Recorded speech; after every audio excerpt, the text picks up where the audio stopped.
அனுபமா பரமேஸ்வரன் ஒரு நேர்காணல் கொடுத்திருந்தாங்க. பெரிய அளவில் ஒரு பேசுபொருளாக இருக்கு. நார்சிஸ்ட் அபியூஸ் குறித்து பேசுறாங்க சார். நம்ம மாதிரி அழகான நடிகர் யாருமே கிடையாது. கண்ணாடி முன்னாடியே நின்றுகிட்டு இருப்பாங்க, விதவிதமா மேக்கப் போட்டுக்குவாங்க, விதவிதமா தன்னை அலங்காரம் பண்ணிக்குவாங்க. தான் தான் உலக அழகன், உலகத்திலேயே தலை சேர்ந்த மனுஷன் அப்படிங்கிற மாதிரி பிஹேவ் பண்ணிட்டு இருப்பாங்க. ஒரு டம்ளர் தண்ணி எடுத்துட்டு வானாக்கா முதல்ல மேக்கப் போட்டுட்டு எல்லாம் ரெடி ஆகிட்டு அழகாயிட்டு அப்புறம் தான் தண்ணி எடுத்துட்டு வருவாங்க. ஏன் அவங்க அப்படி நடந்துக்கிறாங்க? மனக்கோளாறு, ரொம்ப துன்புறுத்தலை அனுபவிச்சுதான் அவங்க சொல்றாங்க சார். அப்படியான மனநிலையும் அழகுக்கு தகுந்த பொண்டாட்டி இன்னும் இல்லை. Superiority complex. ஒரு நாள் அந்நியனா இருப்பாரு, ரொம்ப கோவப்படுவாரு, என்னை யாராவது கொல்றதுக்கு வந்தா கூட அதை கண்டுக்காம அப்படியே இருப்பாரு. இன்னொரு நாள் பார்த்தா அம்பியா மாதிரி அப்படியே என் மேல எல்லாத்துக்கும் காரணம் நான் தான், என்னை விட்டுரு மாதிரி. இது சைக்காட்ரிக் ப்ராப்ளம். மனநல மருத்துவமனை ஐநாவரத்தில் இருக்குது, கீழ்ப்பாக்கத்தில் இருக்குது. டாக்டர் தான் கூட்டு போகணும், மனநல மருத்துவர்கிட்ட தான் கூட்டு போகணும். கவுன்சிலிங்லேயோ மருந்துகிட்டே அதை கட்டுப்பாட்டுக்குள்ளார கொண்டு போகலாம். உடல் ரீதியான துன்புறுத்தல் அப்படின்னு சொல்றாங்க. அப்படி எல்லாம் உண்டு. அடிக்கிறது ஒத்திக்கிறது எல்லாமே இருக்கும். இப்போ இந்த குஷி படத்தில் காட்டுவாங்க தெரியுமா, ஏன் இடுப்பை பார்த்தேன்னுவா அந்த கதாநாயகி எவ்வளவு சொல்லி பார்ப்பா, அவ கடைசி உள்ள அவளுக்கு அந்த அப்செஷன் இருக்கும். அது மன பிரச்சனை. அது மாதிரி பல சின்ன சின்ன சின்ன அல்பமான விஷயங்கள்ல பல பெரிய பிரச்சனைகள்ல கொண்டு போய் விடுறதெல்லாம் உண்டு. முத்தம் கொடுக்கறதுக்கு இன்னைக்கு ஒரு பெரிய விஷயமே இல்லை. இந்த மனநிலை பிரச்சனையை எப்படிதான் ஐடென்டிஃபை பண்றது? கிட்ட இருக்கவங்களுக்கே தெரியாது. டாக்ஸிக் ரிலேஷன்ஷிப் மாதிரி ஆயிடுச்சு.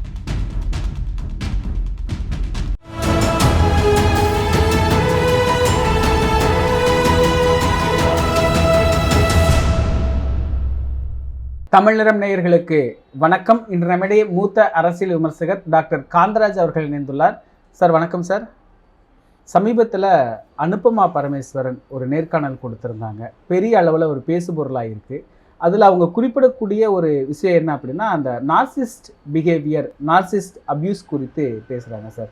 ஒரு மருத்துவராக இது தொடர்பாக அவங்ககிட்ட பேசணும் அப்படின்னு இந்த நேர்காணல். இந்த நார்சிஸ்ட் பிஹேவியர், நார்சிஸ்ட் அபியூஸ் அப்படின்னா என்ன சார்? தன்னைத்தானே ரசிக்கிறது. உலகத்திலே என்ன போல ஒரு ஆண் அழகம் கிடையாது, என்ன போல ஒரு பெண் அழகி கிடையாது, நான் தான் என் மூஞ்சி மாதிரி அழகான மூஞ்சி எதுவுமே கிடையாது அப்படி சொல்லிட்டு கண்ணாடி முன்னாடியே நின்றுக்கிட்டு இருப்பாங்க, விதவிதமாக மேக்கப் போட்டுக்குவாங்க, விதவிதமாக தன்னை அலங்காரம் பண்ணிக்குவாங்க. தான் தான் உலக அழகன், உலகத்திலேயே தலை சேர்ந்த மனுஷன் அப்படிங்கிற மாதிரி பிஹேவ் பண்ணிக்கிட்டு இருப்பாங்க. அதில் கொஞ்சம் ஓவர் கான்ஃபிடன்ஸ் இருக்கும். எல்லாத்தையும் அலட்சியமாக பார்ப்பாங்க. எல்லோரும் தன்னை விட குறைஞ்ச அழகுன்னு நினைப்பாங்க. இது மாதிரி போயிட்டுருக்கும். அவங்க கூட இருக்கவே முடியாது. எந்த வேலைக்கும் அவங்க ஒரு வேலை சொல்லும்போது தன்னை அழகுபடுத்திக்கிறதுல தான் முக்கிய டைம் எடுப்பாங்க. ஒரு வேலை, ஒரு டம்ளர் தண்ணி எடுத்துகிட்டு வானாக்கா முதல்ல மேக்கப் போட்டுட்டு எல்லாம் ரெடி ஆகிட்டு அழகாகிட்டு அப்புறம் தான் தண்ணி எடுத்துகிட்டு வருவாங்க. அது மாதிரி நிறைய வேலையெல்லாம் சுணக்க கணக்கெல்லாம் காட்டுவாங்க. மற்றபடி அந்த நார்சிசம்லாம் இன்றைக்கி ரொம்ப குறைஞ்சி போச்சு. இன்றைக்கி அதெல்லாம் குறைஞ்சி போச்சு. அதை ஒரு காலத்தில் இருந்தது. இந்த சினிமாக்கள் ட்ராமாக்கள்லாம் பெருசாக இருந்த காலத்தில் அந்த நார்சிசம் ஒவ்வொரு நடிகர்களுக்கும் நிறையா இருந்தது. நம்ம மாதிரி அழகான நடிகர் யாருமே கிடையாது, நம்ம மாதிரி அழகான நடிகை யாருமே கிடையாதுன்னு நினைக்கிறேன். அது நார்சிஸ் பிஹேவியர்னு சொல்லுவாங்க. ஒரு காலத்தில் தேவானந்தன் ஒரு இந்தி நடிகர் இருந்தார். அவருக்கு அந்த நார்சிஸ் பிஹேவியர் இருக்குதுன்னுவாங்க. ஆனால் உண்மையிலேயே சொல்லப்போனால் அவர் மாதிரி அழகான இந்திய சினிமா வரலாற்றிலேயே தேவானந்த மாதிரி ஒரு அழகான நடிகன் வரவே இல்லை எந்த மொழியிலையுமே. இந்தியாவில் இருக்கிற சினிமா உலகில், இந்திய சினிமா உலகில் தேவானந்த மாதிரி ஒரு ஹேண்ட்ஸம் ஹீரோவை பார்க்கவே முடியாது. அவருக்கு அந்த நார்சிசம் இருந்தது அது இயற்கை, அவர் இருக்க வேண்டியது தான். இல்லாதவனெல்லாம் வந்துட்டு இருக்கான். நார்சிசங்கிறது அதுதான் எனக்கு தெரிஞ்ச நார்சிசம்னு அதான். ஏன் அவங்க அப்படி நடந்துக்கிறாங்க அது தெரியாது. அது மனக்கோளாறு. தான் அது டெலூஷன் ஆஃப் கிராண்டியர்னு ஒரு மனநோயாளியை பற்றி சொல்லுவாங்க. அது என்னன்னா, உலகத்திலே பெரிய பணக்காரன்னு நினைக்கிற நோய் அது. அந்த ரோட்டில் போகிற Benz car, Rolls Royce car எல்லாம் என்னது தான்பாங்க. மைசூர் மகாராஜா பேலஸ் நான் தான் வச்சுருந்தேன், என் பேலஸ் தான் அது அப்படிம்பாங்க. அது மாதிரி அவங்களுக்குள்ளே நினச்சிக்குவாங்க. அது டெலூஷன் ஆஃப் கிராண்டியர்னு பேர். அது மாதிரி நிறைய இருக்குது. நீங்கள் இந்த நார்சிசத்திலேருந்து எடுத்துகிட்டு மனக்கோளாறுகளுக்கு போனீங்கன்னா அது ஒரு பெரிய படிப்பு, எம்டி சைக்காட்ரி படிப்பு. அது மனநல மருத்துவர்கள் படிக்கிற படிப்பு. அது எவ்வளவோ மனக்கோளாறுன்னு எடுத்திங்கன்னா அதுக்கு எல்லையே கிடையாது, வானமே இல்லை. அவ்வளோ பெரிய குழப்பங்கள் அதில் இருக்குது. இந்த அனுபமா பரமேஸ்வரன் நேர்காணலில் அவங்க குறிப்பிட்டு நிறைய விஷயங்களை பகிர்ந்துக்கிறாங்க. இப்போ இந்த கால கணவன் மனைவி உறவு முறை இதோட நம்ம தொடர்பு படுத்தி பார்க்க வேண்டிய ஒரு சிக்கல். அதை தான் இப்போ நான் சொன்னேன். அவங்க தண்ணி எடுத்துகிட்டு வான்னு சொன்னால் கூட முதல்ல தன்னை அழகுபடுத்திக்கிட்டு பார்க்கறதுக்கு அழகாக இருக்குமான்னு தெரிஞ்சது அதுக்கு பிறகு தான் தண்ணி எடுத்துகிட்டு வந்து கொடுப்பாங்க. அது மாதிரி நிறைய விஷயங்கள் நடக்கும் அவங்களுக்கு. ரொம்ப துன்புறுத்தலை அனுபவிச்சதா அவங்க சொல்றாங்க சார். அப்படியான மனநிலையும் இருக்க போகிற ஏன்னா நான் அழகு நீ அசிங்கம், என் அழகுக்கு தகுந்த பொண்டாட்டி நீ இல்லை, என் அழகுக்கு தகுந்த புருஷன் நீ இல்லை, அது மாதிரி அதான் சுப்பீரியாரிட்டி காம்ப்ளெக்ஸ். அதெல்லாம் வரத்தான் செய்யும். இதில் ஒரு நாள் வந்து அந்நியனாக இருப்பார், ரொம்ப கோவப்படுவார், என்னை யாராவது கொல்றதுக்கு வந்தால் கூட அதை கண்டுக்காமல் அப்படியே இருப்பார். இன்னொரு நாள் பார்த்தா அம்பியா மாதிரி அப்படியே என் மேலே எல்லாத்துக்கும் காரணம் நான் தான், என்னை விட்டுரு மாதிரி சொல்கிறேனுங்களே. இது வந்து சைக்காட்ரிக் ப்ராப்ளம். இதுக்கு நீங்கள்லாம் வந்து எந்த எல்லையும் நீங்கள் சொல்ல முடியாது. ஏன் இப்படி பிஹேவ் பண்ணுறாங்கன்னு கேட்க முடியாது. டாக்டர் தான் கூப்பிட்டு போகணும், மனநல மருத்துவர்கிட்ட தான் கூப்பிட்டு போகணும், கவுன்சிலிங்லேயோ மருந்துக்கிட்டேயோ அதை கட்டுப்பாட்டுக்குள்ளார கொண்டு வரலாம். இந்த கால உறவுமுறை சிக்கலில் இதை தொடர்பு படுத்தணும் அப்படின்னா இன்னைக்கு எப்படி சார் இந்த இன்னைக்கு அந்த நார்சிசம்லாம் இன்னைக்கு அதிகமாக கிடையாது. ஏன்னா எல்லாருமே தன்னை அழகாக நினைக்கிறாங்க. ஒரு காலத்தில் அழகான ஒரு அழகின்னு ஒருத்தி இருந்தாங்க. இப்போ அப்படிலாம் இல்லை. எல்லாருமே தன்னை அழகான்னு நினைக்கிறாங்க, எல்லாருமே தன்னை அழகின்னு நினைக்கிறாங்க. அதனால் நார்சிசம்ங்கிறது ஒரு கை கால் கண்ணு மூக்கு இருக்கிற மாதிரி நார்சிசம்ங்கிறது மனித குணத்துலேயே ஒன்றா மாறிடுச்சு. அது இப்போ நோய் இல்லை, அது ஒரு குணாதிசயம், அவ்வளோதான். இப்போ இந்த காலகட்டத்தில் உறவு முறைகள் அப்படிங்கிறது ஒரு டாக்ஸிக் ரிலேஷன்ஷிப் மாதிரி ஆயிடுச்சு. இன்னைக்கு நிறையா தொழில்நுட்ப வளர்ச்சிகள் இருக்குது. இன்றைக்கி ஒரு நடிகை அவங்க பிரபலம் அவங்க வெளியே சொல்கிறதுனால இது எல்லாரும் பேசு பொருளாக்குறாங்க. எத்தனையோ பேர் இதை வெளியே சொல்லாமல் இந்த மாதிரியான ஒரு ரிலேஷன்ஷிப்பில் வாழ்ந்துட்டு இருக்கிறாங்க. மனநல மருத்துவமனை அயனாவரத்தில் இருக்குது, கீழ்ப்பாக்கத்தில் இருக்குதுன்னு சொல்லுவீங்க. அயனாவரத்தில் இருக்குது. அங்கே எவ்வளோ பேர் இருக்கிறாங்க. அவங்களெல்லாம் உங்களுக்கு எத்தனை பேர்த்தை தெரியும்? ஜெயகாந்தன் ஒரு தடவை பெரிய தொடர் கட்டுரை எழுதினார், அவர்கள் உள்ளே இருக்கிறார்கள். அந்த அந்த மனநல மருத்துவமனைக்கு போய் பல நோயாளிகளை அவர் பார்த்துருக்காரு. பார்த்தது போது அவர் சொன்னார், இவங்கெல்லாம் உள்ளே இருக்கும்போது நான் எப்படி வெளியே இருக்கேன்னு எனக்கு புரியலன்னாரு. அவங்களுக்கு இருக்கிற கோளாறை விட மிக அதிகமான கோளாறு என்கிட்ட இருக்குது, நான் வெளியே தான் இருக்கிறேன். அவங்கள மாத்திரம் எவ்வளோ போட்டு வச்சுருக்காங்கன்னு தெரியலன்ற மாதிரி எழுதுனார். அது மனநல நோயாளிகிட்ட போனேன். இப்போது அங்கே எங்களுக்கு போஸ்டிங் போடுவாங்க. நான் இப்போ கார் வச்சுருந்தோம். அந்த டைமில் காரில் நான் உள்ளே போகும்போது வண்டியை நிறுத்தி அந்த மனநல நோயாளிகள் ஏறிக்குவாங்க. வண்டியில் நிறுத்து அப்படிம்பாங்க, ஏறிக்குவாங்க. அதெல்லாம் நம்ம மறுத்து பேச முடியாது, ஏற்றிக்கிட்டு தான் போகணும். அப்புறம் வந்து போன உடனே நமக்கு சேரெல்லாம் போடுவாங்க கிளாஸ் நடக்கும்போது. அடே பரவாயில்லையே அப்படின்னு சொல்லி இது பண்ணாக்கா, ஒரு தடவை அப்படி தான் ஃபெர்னாண்டஸ்ன்னு என்னுடைய ஆசிரியர் வகுப்பு எடுக்கிறாரு. ஒரு மனநோயாளி வந்து ஒரு சேரை தூக்கி போட்டார். ஒரு மனநோயாளின்னு தெரியாது. போட்ட உடனே உக்காந்துட்டேன். உட்காந்துட்டு தட்டினார், என்னான்னு கும்பிட்டாரு. சரி கும்பிட்டேன். சரி தேங்க்ஸ், நான் இல்லைங்க சொல்லணும், நீங்கள் என்ன சொல்கிறீங்கன்னு சொல்லிட்டு கும்பிட்டு திரும்பிட்டு கிளாஸ் அட்டன் பண்ணுறாரு. 2 நிமிஷம் ஒரு தாட்டி கும்பிட்டுக்கிட்டு இருந்தார். அப்போ தான் தெரிஞ்சு அவர் மனநோயாளி. அது மாதிரி பல விஷயங்கள் இருக்குது. அந்த மனநோயில் வந்து அம்மாவோட உடல் உறவு கொள்கிற மாதிரி இதெல்லாம் பண்ணுவாங்க. அதை வந்து நியாயப்படுத்துவாங்க. அவங்க மருத்துவமனையில் அட்மிட் பண்ணியிருந்தோம்னா எலிகள்லாம் வந்து அவங்க தங்கியிருக்க அந்த வார்டில் இருக்கும். அந்த எலிகளை பிடிச்சி அறுத்து துண்டு துண்டாக போடுறது, இது மாதிரிலாம் பல விஷயங்கள் செய்வாங்க. அது நீங்கள் எடுத்தீங்கன்னா அது பெரிய கோர்ஸ். அது 3 வருஷம் படிக்கணும். நீங்கள் உடல் ரீதியான துன்புறுத்தல் அப்படின்னு சொல்கிறாங்க. அப்படியெல்லாம் எல்லாம் உண்டு. அடிக்கிறது ஒத்திக்கிறது எல்லாமே இருக்கும். எல்லாம் இருக்கும்.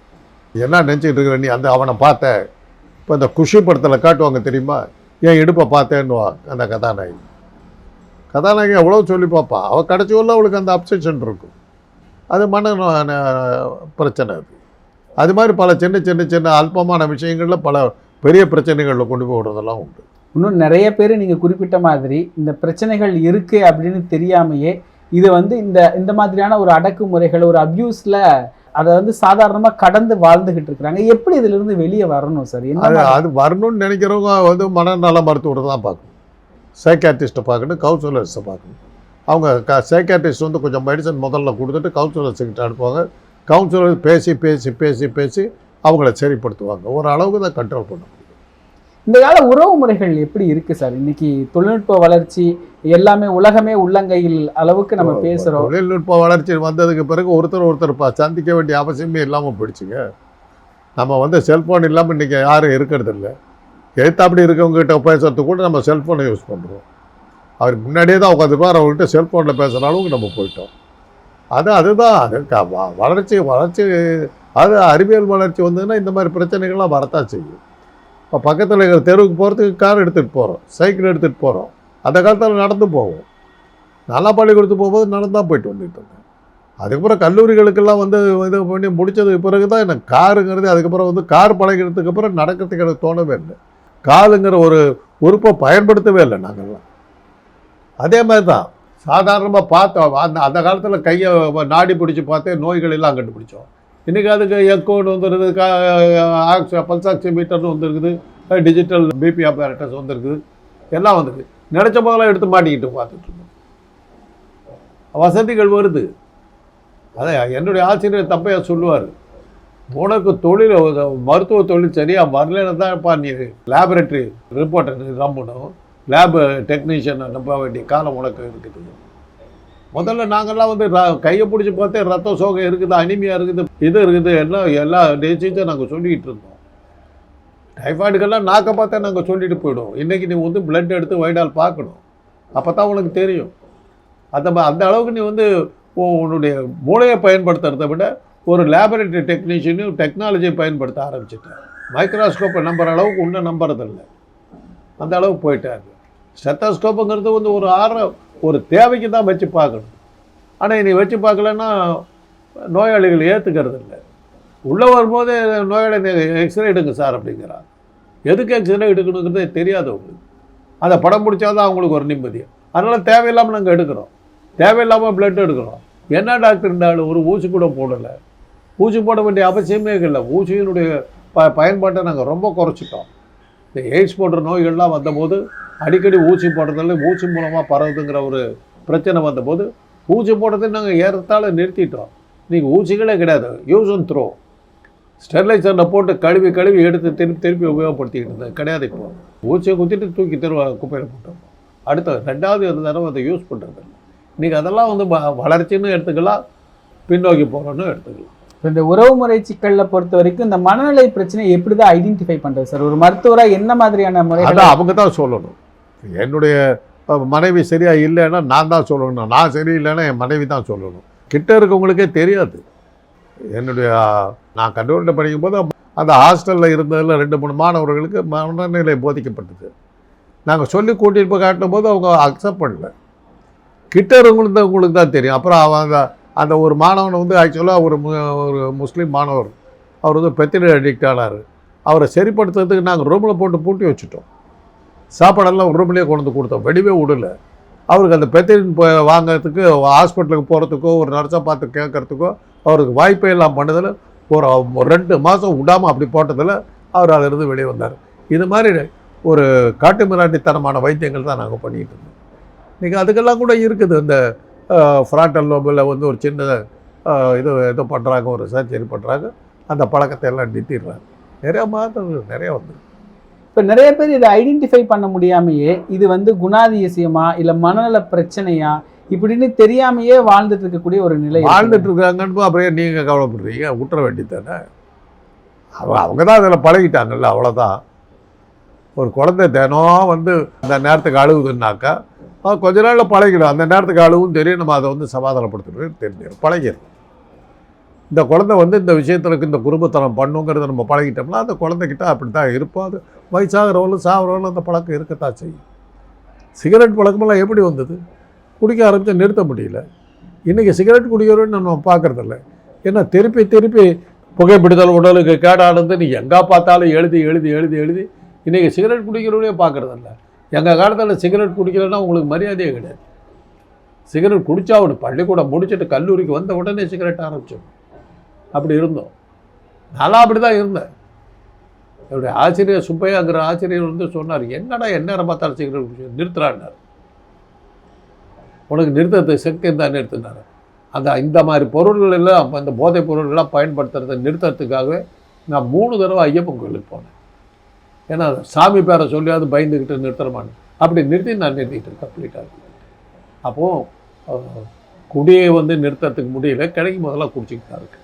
அது சோஷியல் ட்ரிங்கிங், அது பெரிய ஆபத்து இல்லை சார். இப்போ இந்த அனுபமா பரமேஸ்வரன் அவங்க நிறையா விஷயங்களை பகிர்றாங்க. இப்போ இது ஏன் இவ்வளவு பேசுபொருள் ஆகுது அப்படின்னா, இப்போ நிறைய பேர் ஆமாம் நானும் இது மாதிரியான பிரச்சனைகளை அனுபவிச்சிருக்கிறேன், இந்த மாதிரியான பிரச்சனைகள் எனக்கும் இருக்குன்னு இன்றைக்கி நிறைய பேர் அது தொடர்பாக வெளியே சொல்ல ஆரம்பிக்கிறாங்க.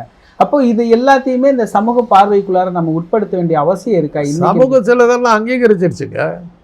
அன்றைக்கி ஒரு பையன் பக்கத்தில் ஒரு பொண்ணு உட்கார முடியாது,